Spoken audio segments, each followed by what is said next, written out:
Porque o Palmeiras recebeu uma proposta, segundo a ESPN, de 30 milhões de euros, quase 190 milhões de reais, pelo Alan. A diretoria do Verdão sinalizou que não tem interesse em vender o meio-atacante de 21 anos e conta com ele para 2026. A joia da base alviverde, que terminou o ano em alta, chegou a ser sondado pelo futebol inglês, pelo futebol da Rússia também nas últimas semanas. E no ano passado, depois da classificação para a final da Copa Libertadores, inclusive o técnico Abel Ferreira também havia pedido para a diretoria não negociar o jogador e aparentemente essa é a postura que detém a diretoria alviverde com relação à proposta recebida pelo Alan. Fábio Piperno, o que você pensa sobre? Acha que seria uma boa venda para o Palmeiras ou é melhor mesmo segurar o jogador para essa temporada? Sou suspeito para falar desse jogador que eu acho excelente. Sempre achei, aliás, até hoje, acho que o técnico do Palmeiras, entre as suas muitas omissões e dívidas com o seu torcedor, deveria explicar por que ele foi sacado na final contra o Flamengo. Mas, deixando isso de lado, eu acho que veja, é diferente quando você negocia com um time de bolso cheio. O Napoli, ele está precisando urgentemente correr atrás de reforço. O Napoli montou um time muito bom e deu muito azar.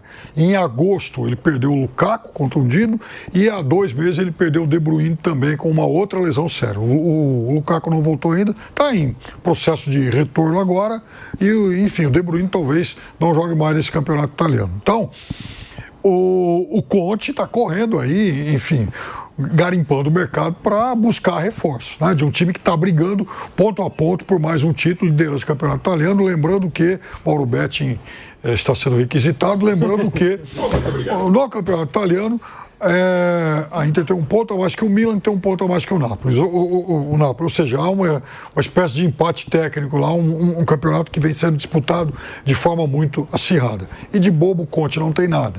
Quer dizer, foi olhar assim, um jogador muito bom, bastante promissor, que capaz de exercer múltiplas funções.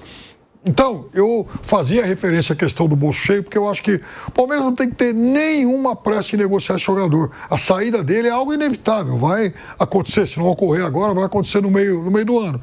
E por que não esperar a janela de meio do ano, que costuma ser mais generosa? Então, eu acho que o Palmeiras poderia, sim, aguardar, não tem que fazer esse negócio de forma assodada. As propostas por esse jogador, elas vão se multiplicar.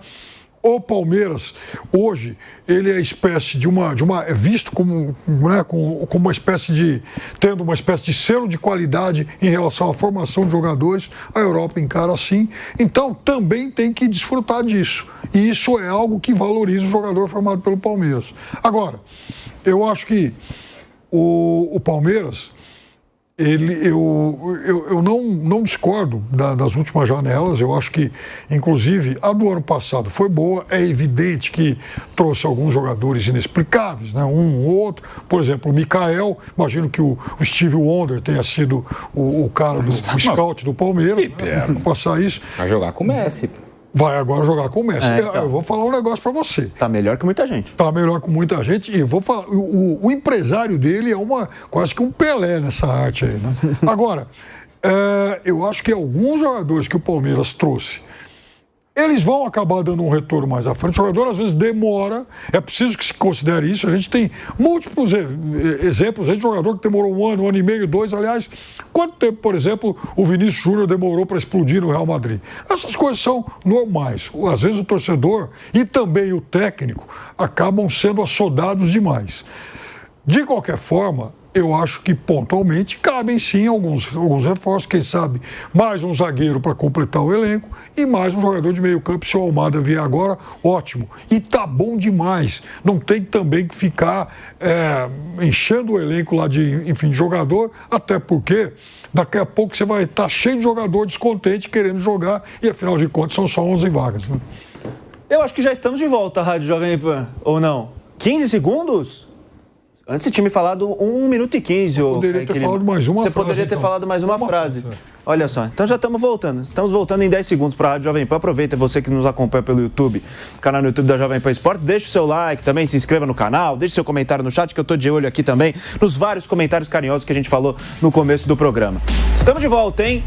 De volta à Rádio Jovem Pan com o nosso bate-pronto, falando do Palmeiras, da proposta recebida de 30 milhões de euros, vinda do Napoli, da Itália, pelo atacante Alan. E eu pergunto para você, Raimon Monteiro, eu fiz esse questionamento para o Fábio Piperno e fiz essa ligação com a movimentação que o Palmeiras faz no mercado em termos de contratações. Por quê? Porque eu quero fazer um paralelo com o Estevão e também com o próprio Endrick.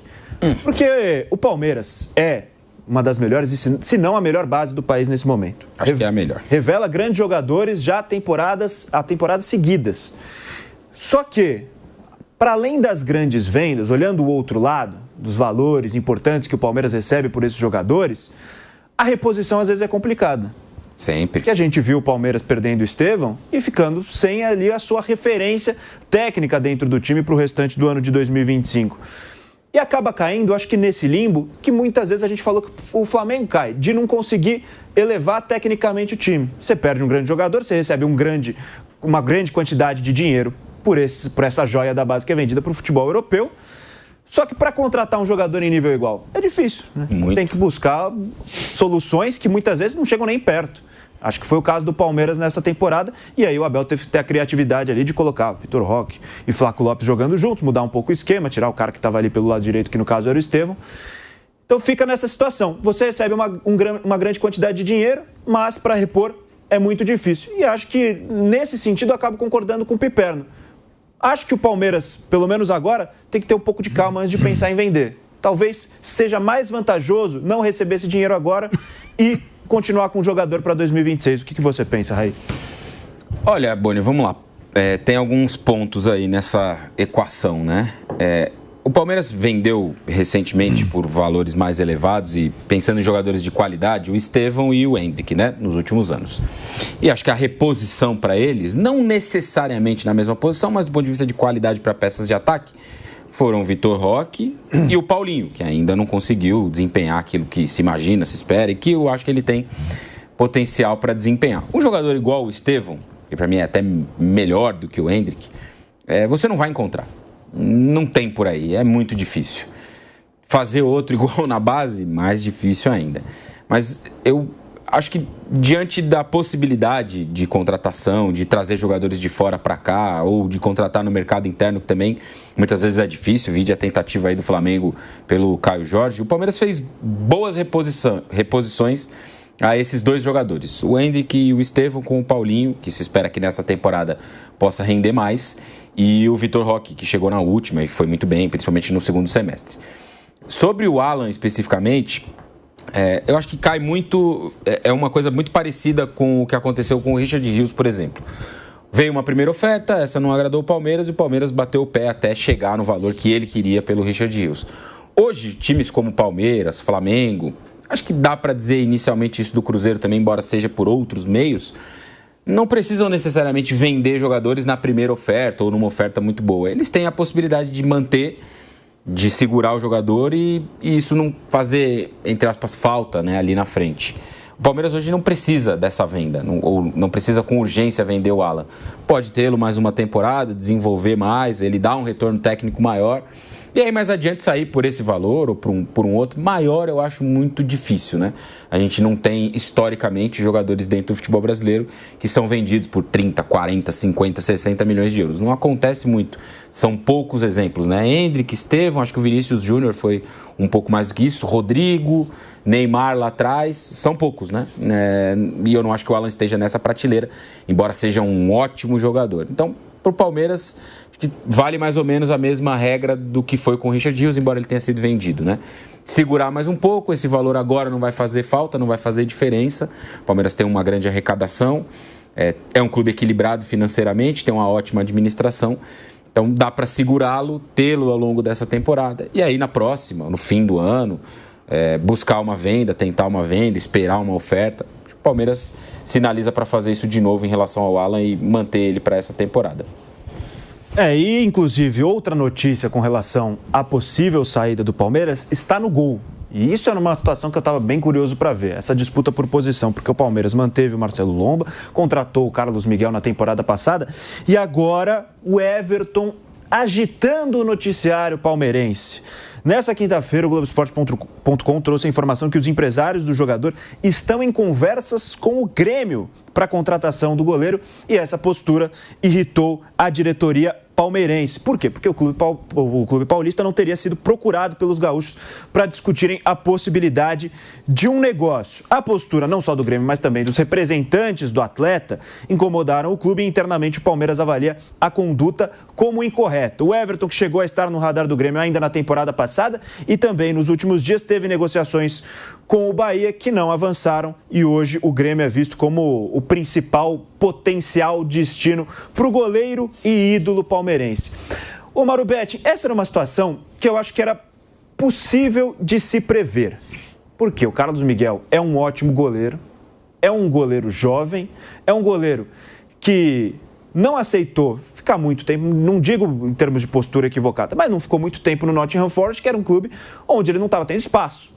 E goleiro quer jogar. A gente sabe que muitas vezes o goleiro acaba tendo essa minutagem, essa oportunidade de ter uma sequência de jogos numa unidade um pouco mais avançada da carreira. O Carlos Miguel, vendo que não tinha espaço lá na Inglaterra, voltou para o Brasil para jogar com a camisa do Palmeiras. Foi titular nessa reta final de temporada com a lesão do Everton, e é claro que não gostaria de voltar para a reserva também. Então, uma briga por posição já era prevista nesse início de temporada. O Everton já está numa fase bastante avançada e vê o Carlos Miguel, tenho certeza, né? É natural que veja o Carlos Miguel como um concorrente forte. E agora o Everton, então, por meio dos seus representantes, buscando um novo destino, conversando com o Grêmio para, quem sabe, vestir a camisa do tricolor gaúcho para essa temporada de 2026 e encerrando a sua passagem, sua história pelo Palmeiras. Você acha que essa situação é uma situação contornável por parte do Verdão? Seria melhor para o Palmeiras tentar manter o Everton, ou, dada essa situação que já se iniciou, talvez dividir os caminhos e encerrar essa história fosse melhor para os dois lados? Pois é, né? O duro do goleiro, entre tantas coisas, primeiro começa com uma frase deplorável que o mundo do futebol fala, e às vezes o próprio goleiro. O goleiro tá lá para isso mesmo, quando faz uma grande partida. Você nunca viu isso falar do lateral direito, do treinador, do jornalista, do centroavante, né? Não, o goleiro tá lá para isso mesmo. Já é uma sacanagem. Eu tentando defender algumas vezes os indefensáveis goleiros, até como goleiro de várzea que fui. E bem varziano, com todo respeito à várzea, tá? Eu queria ter visto, hein? Não. O goleiro até de polo aquático, mas essa é uma outra história que não fez história, evidentemente. Mas, enfim. Então, assim, você não tem como fazer taticamente um time jogar com dois goleiros, a não ser que um deles fosse o Neuer, porque eu insisto, para mim o Neuer é o segundo melhor goleiro que eu vi na vida e um dos 20 melhores zagueiros. Então você podia jogar com mais um goleiro e o Neuer. No caso, não. Tem uma prática que se faz hoje na Europa, que eu não gosto, mas talvez fosse uma solução assim meio salomônica, né? O goleiro do campeonato e o goleiro das Copas, né? Sim. Então tem um que joga as Copas e os jogos eliminatórios ou joga os campeonatos, que eu acho uma gigantesca bobagem. É, por um lado, bom que você mantém o goleiro em atividade e pode alguns egos serem resolvidos. Mas muitas vezes não, né? E são goleiros diferentes, embora de altíssimo nível ainda, para mim, o Everton e o Carlos Miguel. Para deixar muito claro, até o apreço pessoal que eu tenho pelo Everton, eu gosto sempre de falar quando eu sou amigo da pessoa, eu gosto muito dela, e até quando eventualmente são raros os casos, quando eu não gosto, para que o meu comentário já tenha o viés que eu acho que é legal para as pessoas saberem, né? Esse cara é amiguinho, ou, como acontece muito na nossa imprensa, ou inimigão de um monte de gente. O Everton, para mim, é o quarto maior goleiro de um clube que é, para mim, o clube que tem os melhores goleiros da história do futebol brasileiro, a famosa Academia de Goleiros do Palmeiras, né? Para mim, ele só está atrás do... E sempre lembrando que toda a comparação é odiosa, e no caso do goleiro mais ainda, porque os goleiros são muito mais fortes, muito mais ágeis, treinam muito mais do que se treinava há mais de 30 anos. Então, para mim, ainda é Marcos, Leão, Oberdan, e para mim o Everton é o quarto, que é muita coisa. E ainda, claro, depende muito de todos os títulos que ele conquista a partir de 2018, quando chega ao Palmeiras, mas sobretudo a partir de 2020, até porque em 2019 ele foi cornetado, agora recentemente teve falhas que não são usuais, e você tem que pensar, embora até pela capacidade dele, pela preparação, inclusive mental e atlética que ele faz, não só na academia, mas na casa dele. O Everton é um dos profissionais mais concentrados, mais sérios que eu conheço, sobretudo com o goleiro, o que ele prepara, com câmera criogênica, aquelas coisas do Cristiano Ronaldo, o Everton se prepara. Então, acho que o Everton ela tem qualidade para manter um ótimo nível por, sei lá, mais 5 anos, dentro do que a gente pode prever, e claro, com a idade avançada dele, embora goleiros, a gente sabe que pode avançar um pouco mais, e na dúvida é só ver o que o Fábio faz brilhantemente ainda pelo Fluminense. O Fábio, que é mais velho do que eu. Não é, mas pode parecer, e continua jogando muito bem pelo Fluminense. Eu, ser Palmeiras, gostaria dos dois. Aí, eventualmente, não, eu quero jogar. Aí eu tentaria essa situação que não acho que é ideal, mas pode ser um arreglo. Ó, um de Copas, outro de campeonato. Tá, mas qual vai ser o campeonato? E se a final fosse agora? Também, aí fica um problema pro treinador também. Evidente, e o Everton sabe, todo mundo sabe, que o goleiro do futuro do Palmeiras será o Carlos Miguel, para não dizer que já é do presente, e entendo que ele foi muito bem. Nos primeiros 2 jogos tomou 6 gols? Sim, mas depois foi fundamental. E dos 6 gols que, para mim, ele toma tanto do Flamengo no Maracanã quanto o dele deu em Quito, ele não tinha o que fazer. Depois fez grandes defesas como um grande goleiro, grande que é. Porque ele não é excludente para mim. Às vezes pode ser um goleiro grande e pode ser um grande goleiro. Para mim, o Carlos Miguel, para mim, para a humanidade. O cara de 2,4 metros, e tem quem diga que é 2,5, mas aí comemos. Já 2,4 metros já está ótimo, ele também é um grande goleiro. Então, assim, eu tentaria manter os dois. Tá. Como se manteria? Eu não gosto desse esquema que eu falei de falar que eu não gosto, mas eu tentaria conversar com os dois. Vem cá, pode ser, os dois vão ficar bravos, mas, gente, né?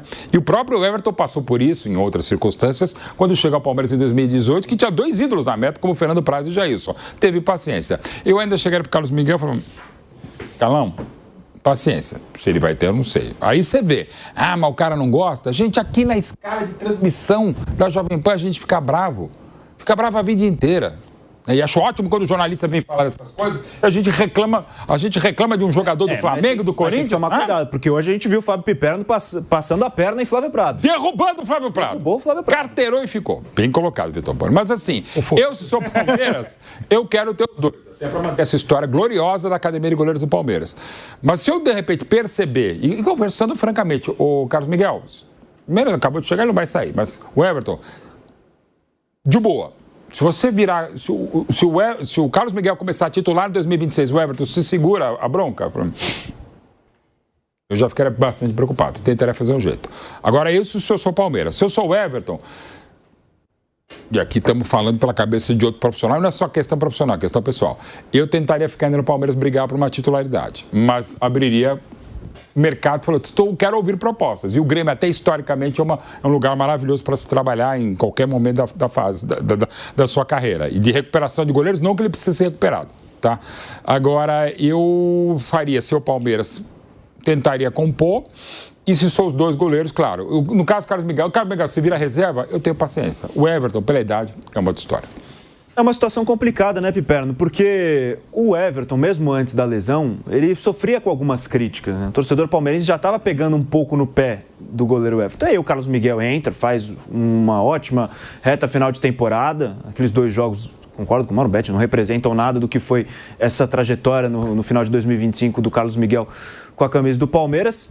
E o Everton se vê voltando de lesão, já nessa situação talvez um pouco desfavorável, né? Carlos Miguel bem, ele voltando com a última impressão não tendo sido muito boa com a camisa do Palmeiras e se vê com a posição ameaçada. O que você pensa sobre essa situação? Acredita que o Palmeiras, assim como o Mauro Betti, deveria tentar manter os dois ou seria melhor encerrar o ciclo?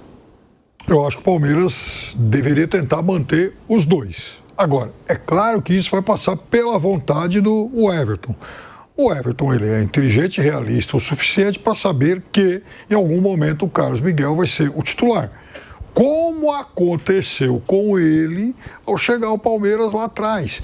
Porque no Palmeiras tem algumas coisas, algumas histórias que acabam se repetindo com o tempo. Aliás, o Mauro citou o Jailson, o veteraníssimo Jailson, voltou agora. Voltou no lugar, exatamente. Bandeirantes de Birigui. Bandeirantes de Birigui. Olha lá. Meu vizinho lá. Ô, Mauro Betti, sua cabeça apareceu no enquadramento ali do Fábio Piperno. Eu sou meu cabeçudo, não sou o Milton honesto, mas sou cabeçudo. Então, a gente é honesto. Ele chegou ao Palmeiras para ser, naquele momento, como terceiro goleiro. O Palmeiras tinha Prazo, Jailson, o Everton, campeão olímpico, e todo mundo sabia que em algum momento ele seria o titular do Palmeiras, como de fato aconteceu. Muito bem, o Carlos Miguel chega ao Palmeiras, né, anos depois, mais ou menos na mesma situação. Tinha o Everton, o Lomba, o Carlos Miguel, o terceiro goleiro. No momento em que o Everton se contunde, o treinador olha para os dois e tal, vai jogar o Carlos Miguel. Tomou, enfim, atropelou o Lomba nisso, e uma decisão correta do técnico do Palmeiras. E a repetição do roteiro, ela se estendeu, inclusive, na coletiva de véspera da final da Libertadores em Lima. De repente aparecem lá o Abel e o Everton. Quando eu olhei para aquilo, falei, nossa, o Everton parece o Felipe Melo de 2021. Foi lá escalado para participar da coletiva, capitão e tal, né? Mas todo mundo sabia que ele não ia jogar. E, aliás, e foi até a última aparição como alguém ligado ao Palmeiras, alguém do Palmeiras, porque ele nunca mais jogou pelo Palmeiras, né? Em janeiro ele já era jogador do Fluminense. Como eu acho que, quando eu vi aquela imagem, eu falei, olha, me parece assim, quase que um pronunciamento de despedida do Everton, porque eu acho, e aí vem aquilo que, se Fábio Piperno fosse o técnico, o Palmeiras seria, a decisão a ser tomada. A partir de agora, o Carlos Miguel é o titular. Para mim, hoje, ele é um goleiro que, embora... Também concordo com o Mauro, acho que o Everton faz parte desse quarteto de maiores goleiros da história do Palmeiras. Mas se fosse para jogar a final da Libertadores amanhã, eu repetiria a escalação do Carlos Miguel. Acho que é um goleiro que está em ascensão, um goleiro também que tem tudo para ser dos grandes e já é um gigante. Aliás, 2,5, Mauro, segundo o próprio. Ele disse que houve lá um ajuste de postura e tal, não sei o quê, e por conta de uma reeducação postural, que acho que foi o termo que usaram lá, até o Pedrinho trouxe isso pra gente uma vez aqui, e aí então ele falou que 2,5 metros ganhou mais um centímetro. Desculpa de novo falar uma coisa, pessoal, mas é importante. A última vez que eu havia minha medida, eu tinha 1,86 e 1,84. E aí eu sempre tive meio corcunda, muito mal posturado, tal, não sei o que lá, eu sempre achei que evidentemente tinha diminuído, né? Então, dos últimos 40 anos, com medo de ficar com menos de 86, nunca mais me medi. Agora, para desengordar, tal, não para emagrecer, não ter essa pretensão, tive que fazer a altura. E já morrendo, deve ser 84, 83, eu falei essa história. Então, queria dizer, lamentar informar, por um lado, para você, é que te mediram errado. É mesmo? Quanto eu tô? Você tem 1,87,5. Ou seja, eu fiquei a vida inteira me rebaixando. E eu era mais alto. Olha e agora... Ou seja, você não confiou no seu potencial. Normalmente, posso não parecer, apesar de jornalista, eu tenho baixa autoestima. Eu sempre achei que eu tinha mais de então eu tenho 1,87,5. E aconteceu isso, então, com o nosso Carlos Miguel, que chegou lá, né? Ele foi perguntado sobre isso lá na coletiva de apresentação e ele tirou a dúvida, falou, não, aconteceu que a gente fez um trabalho de reeducação postural e tal, eu acabei ganhando 1 centímetro, enfim. Mas eu acho que ele entrou muito bem no time, né? Nos 2 primeiros jogos. Foi até engraçado porque ele tomou mais gols do que defesas, né? A bola quase não ia no gol e quando ia entrava, porque era tudo lance cara a cara, pênalti e tal. Mas eu acho que ele vai ser o titular do Palmeiras, provavelmente por muito tempo, e aí é saber qual é o objetivo de carreira do Everton. Se ele quer continuar no Palmeiras disputando posição, e eu estou dizendo aqui que eu acho que o Carlos Miguel deveria ser o titular, mas eu acho que o Everton é um goleiro que tem toda a condição de continuar disputando a posição, até porque é alguém muito importante na história do Palmeiras. Agora, ele também tem todo o direito de buscar outras alternativas. E aí o Palmeiras não tem que ficar chateadinho com o Grêmio ou com o Clube algum. Quer dizer, eu tô precisando de um goleiro, liga lá pro staff do cara, e aí, tem alguma possibilidade ou não? Eu acho que aí é uma questão de mercado e tal, e não tem nada de, nenhum atropelo ético aí por conta do Grêmio. E uma última coisa, eu concordo com o Mauro na relação do quarteto dos maiores, eu só mudaria a ordem, que para mim, embora eu seja um mala, acho que o Leão foi o maior goleiro, não só do Palmeiras, mas o maior goleiro brasileiro que eu vi jogar. Olha, antes de passar a bola para o Raí, eu tenho 2 perguntas. Detalhe, pode falar, desculpa. Fica à vontade. Só 2 exemplos rápidos de coisas que eu estava me perdendo aqui. Essa história de revezamento de goleiro, primeira vez que eu vi assim com muita clareza aqui no futebol brasileiro, pode ser o Minelli, no São Paulo, com o Valdir Pérez e Toinho. Toinho foi no período recente. Antes dos anos 50 teve Gilmar e Cabeção no Corinthians, mas recentemente foi... Cadê? Recentemente, 42 anos. Final 77, no São Paulo, é verdade. E ele fazia o seguinte, 3 jogos cada um. Exatamente. Não era um, não. 3 jogos cada um. E no Corinthians de 86, aí não era uma coisa, mas o Corinthians tinha o Carlos e o Corinthians contratou o Valdir Pérez, no momento que o Carlos estava na seleção e tal, e o Valdir Pérez foi ficando e tal, então em alguns momentos o Valdir Pérez continuou, o Carlos ficou no banco, depois o Carlos, reassumiu o lugar, o Valdir ficou no banco, e até porque a gente está falando de 2 goleiros excepcionais com 3 Copas do Mundo cada um no currículo. Antes de passar a bola pro Raí Monteiro, tem 2 dúvidas para você, Mauro Betti. Com a sua nova altura, que você descobriu recentemente, você é um goleiro grande ou um grande goleiro? Eu sou um goleiro grande para um padrão de um cara de 1966 nascido, evidentemente, mas eu cheguei e fui goleiro da USP, treinei bastante na USP, fui goleiro da São Francisco, goleiro do Pinheiros, Esporte Clube Pinheiros, eu fui goleiro de imprensa, campeão em 2004, um time que era maravilhoso, apesar de mim e tal. Tive meus momentos, tá, como goleiro. O Marcão tem... Portanto, um grande goleiro. Preciso recuperar um vídeo do São Marcos, que é genial, o Marcos tentando falar sério, e parece, né? Eu falei, falando, não, o Mauro é um grande goleiro, a única coisa que eu dei sorte como goleiro, ele não, né? Então, por isso que ele não teve a carreira mais longeva. Então, é gênio, São Marcos e tal. Mas eu não sou mau goleiro, não. Portanto, você é um grande goleiro. Não, para Várzea eu já fui, né?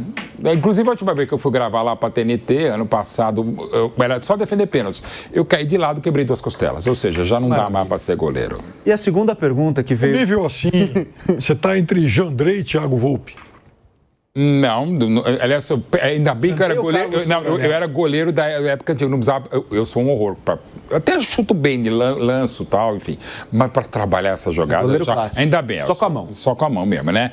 E faço menos cera do que o Jandrei, afinal, a Parquetina, empresa clássica, não sei nem se tem, mas que a gente lembra de fazer cera. Abelha, não o goleiro que jogou no São Paulo em 84, o Abelha fazia menos cera do que o Jandrei. E a segunda dúvida, que vem do Switcher e também do nosso chat. Como você pode ter 1,87,5? Tem 2 vírgulas no número? Isso eu aprendi com a mãe dos meus filhos, que tem 1,56,5. Toda pessoa que tem menos de 1,60 costuma falar o meio, né? Então, no caso, eu fiquei legal, fiquei mais feliz por ter esse meio. Então, 1,87,5. É o 2,4 para 2,5 do Carlos Miguel. Mas existem as medidas. As medições, Mas repara, pessoas de 1,60 m para baixo falam 1,56,5. A mãe dos meus filhos falava 1,56. Minha mãe acho que tem 1,55 e não consegue nem ter Você tem 1,875. 1,87, pegando milímetros, dá isso aí. 1,87,5 não é absurdamente errado você... inclusive, matematicamente também não é. Você falar que você tem 0,5 centímetro. Antigamente um cara corria 100 metros rasos, ele falava que você corria em 10 e 2.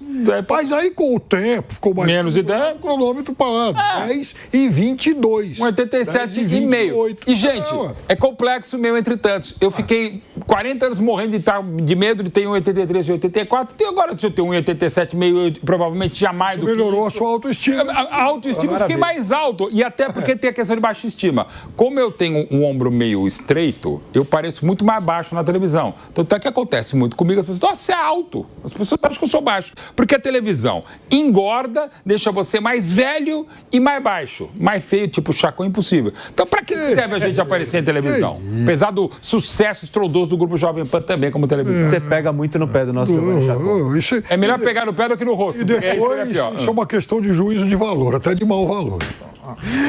Não vale nada o Chacon. Enfim, só para falar meu advogado que o Chacon para continuar falando do goleiro Everton, para a gente fechar com a opinião também do Raí Monteiro, é uma situação, Raí, que é um problema bom, claro, para o técnico ter 2 bons goleiros, mas que o Palmeiras estava tranquilo, porque tinha um cara ali que estava bem estabelecido com a função de goleiro reserva. E talvez, se não fosse um dos melhores, era um dos mais eficientes, que é o Marcelo Lomba. Que o Palmeiras manteve, né? Acho que para o nível... o contrato, né? Para o nível de goleiro reserva, excelente. Eu acho excelente o Marcelo Lomba. O Everton titular, quando precisava, um jogo ou outro. O Everton nunca foi de se machucar muito, né? Mas quando estava suspenso ou por algum motivo não poderia jogar, o Marcelo Lomba entrava, fazia o papel dele e estava tranquilo. Agora tem um cara ali a mais. Algo também, para se caso o Palmeiras mantiver o goleiro Everton, vai ser algo para o treinador também pensar. Acho que aí não tem o que pensar, né? O Lomba não vai jogar. Não o Lomba, mas entre o Everton e Carlos Miguel. É uma decisão respeitável de carreira, mas assim, dentro do panorama do Palmeiras hoje, com a permanência do Everton, ele escolheu ficar num clube onde ele não vai jogar. Ele vai ter mais um ano de contrato, vai receber um belo salário, provavelmente, mas jogar ele não vai. O Marcelo Lomba, no caso. Marcelo Lomba, não, eu estou falando entre o Everton e Carlos Miguel. Caso o Everton... Para mim está muito claro que o Carlos Miguel vai ser o titular do Palmeiras. Eu acho pouco essa coisa de rodízio, pouco para qualquer um dos dois, né? Goleiro não é uma posição que a gente está muito habituado a ver, essa rotação muito alta. Na Europa isso acontece nas Copas, que são competições que os clubes não disputam com aquele afinco, né? E são competições menores também. Na Espanha, por exemplo, a Copa do Rei tem 5, 6 jogos. Será que um jogador como o Everton vai querer jogar 7, 8 partidas numa temporada, se ele for goleiro, sei lá, da Copa do Brasil, por exemplo? Enfim, cada um sabe de si, é óbvio, né? Mas eu imagino que do ponto de vista de carreira e pensando em jogar, para ele talvez seria melhor uma saída. E acho que ofertas não vão faltar, ele é um muito bom goleiro. Tem aí uma possibilidade de Grêmio, já se falou lá atrás em Bahia também. E depois do Ronaldo, acho que acertou aí um bom goleiro. Eu acho que para o Everton talvez seria melhor uma saída para jogar, para ter mais minutos em campo. No Palmeiras, a tendência é que ele atue poucas partidas, bem espaçadas, né? Uma vez por mês ele vai jogar, uma vez a cada 15 dias. Não sei. É muito da decisão de cada um. Se fosse eu no lugar dele, preferia ir para um lugar onde eu pudesse jogar, ter uma minutagem regular, ser titular ao longo da temporada. E no Palmeiras o indicativo é que o Carlos Miguel, com méritos, ganhe essa posição ao longo da temporada.